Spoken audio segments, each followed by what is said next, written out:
Ladies and gentlemen, this is internet personality Vangelus, and I have dipped a trepidatious toe into the 2016 world of Marvel Legends to snag myself a Taskmaster. This is commonly called Udon Taskmaster, though he's more properly accurate to the character's Clancy Brown-voiced appearance in the Ultimate Spider-Man cartoon. He also comes with, arguably, the worst part of the Onslaught Build-A-Figure that makes up the bonus bits of his wave.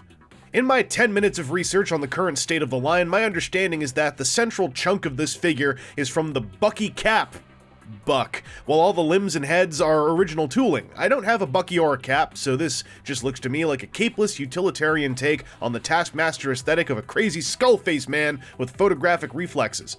And look, all respect to fans of the Ultimate Spidey cartoon, this white hooded skull head is pretty good. The metallic finish is sharp, but it's really made by the flat black inner bits and those two white slitted mercenary eyes. It's also not the reason why a lot of people came to this figure. The head's on a solid and poppable ball joint connection, upon which you can plug the Udon Taskmaster alternate head sculpt, and this brings the figure together, man. The body is meant for the white hood, but it flows so well into the dark blue Udon hood. I am super into the fact that one look is cartoon accurate, while the other is Udon evocative through a simple head swap.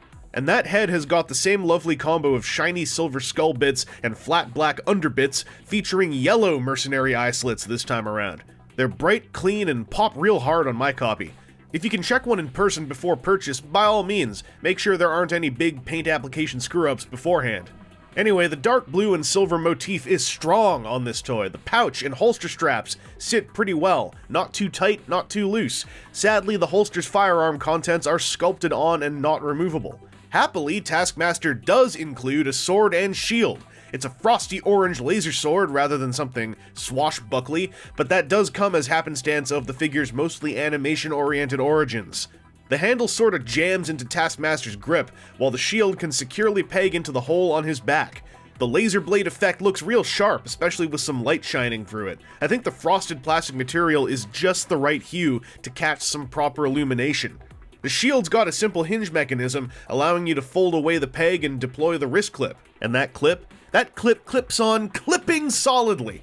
The shield is both shiny and bearing a fairly crisp paint job with about 4 layers of geometric color work.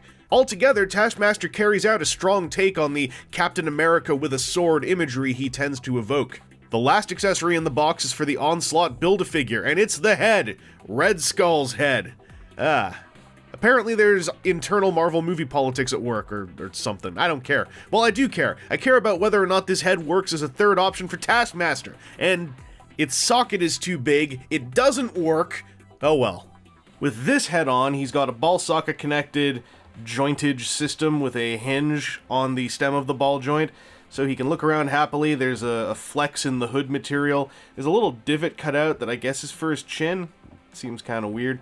But so yeah, there's no real problem here. The only issue I have is that it looks kind of like his hood is floating a little bit for the sake of range. It doesn't bother me that much, but sometimes it hits a very particular point where I'm like, what is this on?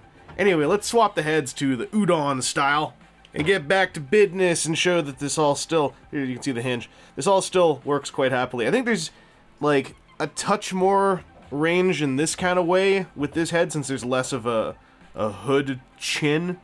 He's got a cut waist joint, no impediment there because this belt is a totally slidable separate piece. He's got a lovely ab joint, works super well, goes up from there to there, and then that plus this means he can really like approach people.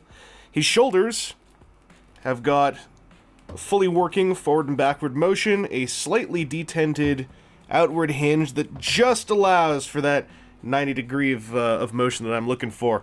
A working bicep swivel, double jointed, and somewhat detented elbows. And if you want to use both joints, I find I have to bend this joint specifically first, and then get this one working. And the curl's real good. I dig it. His wrists can swivel, and they've got a hinge that I think... Okay, he's got a sword, right? And he's got a shield on his other hand. The hinge going this way accomplishes nothing.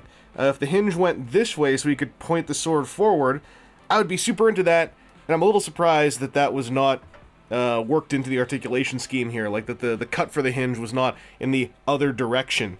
It's a minor quibble, but means he can't point this thing, this popsicle, and I want to point popsicles at people. He's got ball socket hips, that have got, especially if you bump the belt up and a bit out of the way, they've got a full-on, like, forward motion. Kind of a low Van Damme score, but it's okay, with all these, this thigh armor bits.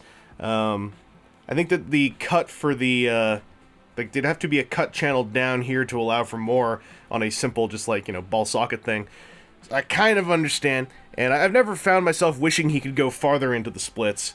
He's got a thigh swivel that takes the armor with it in a way that I quite enjoy. A double-jointed knee, again, softly detented for that much curl. And then, my understanding is this is big news for this line, because I don't commonly buy a ton of these. So he's got a hinge on his ankle, right? And it's, again, very softly, butterily detented, and there is a tilt on where the foot connects to that hinge. But this entire assembly pegs up into the leg, so it can also, like, as an entire assembly, swivel left and right. This apparently is quite new, and I guess I lucked out that I just really liked the way that Tasky here looks. The only issue I've had so far is, oddly enough, getting him to stay standing, because he's kind of just wobbly in all these spaces between the various detents. And the balance of the figure, there's nothing wrong with it. It's just that I find often I get him set perfectly right, but due to the detented nature of the ankles, like from there to, like, okay, from there to there, that's like a detent. Click, click, click, click. I end up getting him all set up just right, but then his detents, like, he falls between them, and then this is a bit of a wiggly spot, and that amount of wiggle is just enough for him to sometimes tip over. Right now, he seems to be fine. The other thing I've found, and this is, like, just strange stuff, is that I tried to get him, for the B-roll, to have, like, a nice, like, symmetrical, natural stance.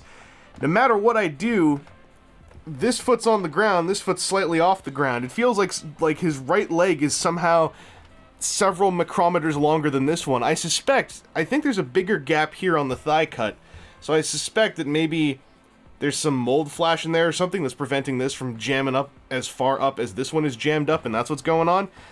If I don't try to get him into a symmetrical stance, then it's fine. This guy is really posable, feels pretty solid, and, you know, it's the kind of thing that makes me go, man, I should get more Marvel Legends, but then I remember how much they cost, and I go, like, I should probably just continue picking and choosing. Anybody want a skull? I thought this was a pretty cool toy after spending a day or two with it. He's got a little bit of that Marvel Legends joint jank where the wrong center of balance becomes a real wrong center of balance, but everything felt pleasant in hand without being too gummy or sticky.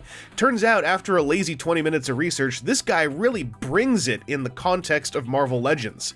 He's got a good sculpt, fairly non-distracting parts reuse, a whole lot of new tooling, a pair of good accessories, and 2 head sculpts, neither of which are really disposable. With the white hood, he's a spot-on rendition of a recent cartoon Taskmaster. With the blue hood, he's Udon enough to satisfy most anybody with a hankering for an Udon Taskmaster. Throw in those apparently game-changing ankle cuts, and this is a real top-tier Marvel Legends piece by many accounts. I'm satisfied with him as a super-casual career spectator of the line. The only rough bit is the price. At that cost, I'd have liked some hand swap options, or at least a 90-degree reorientation of his wrist hinges for the sake of better swordsman postures. Maybe a pistol, too? Maybe I'm getting greedy? Anyway, this has been Internet Personality Vangelus, and this is not indicative of the roots of a new, fresh, bad Marvel Legends completionist habit. Absolutely not. I just want some of those Spider-Men and Spider-Women. I don't have a problem, though. Not until I buy the whole Hobgoblin wave. Which I haven't yet, and I might not, okay? There's plenty of evidence to display that I've got absolute self-control.